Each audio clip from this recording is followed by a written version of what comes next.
Miz back in January 2010, and he was kind of doing the media rounds for, I was covering it as a television guy, not anything to do with My 1-2-3 Cents, which didn't even exist at that time, but, you know, he was so well spoken, you know, because up until that point, I thought, you know, his character on TV, you know, I mean, he played the douchebag to the hilt.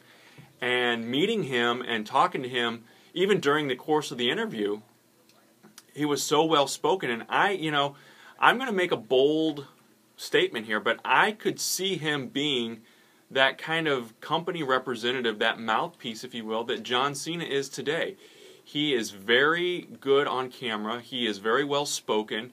He's got the look.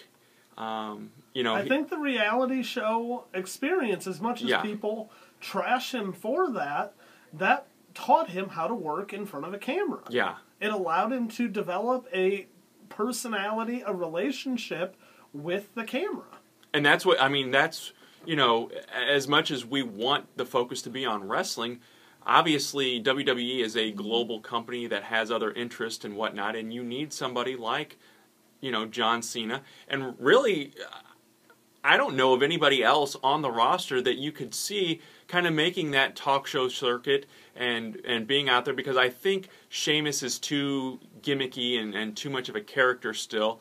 The Big Show is obviously kind of, I think, in that, hopefully kind of going into that wind down mode of his career. But, you know, somebody like The Miz, he and I don't want this to sound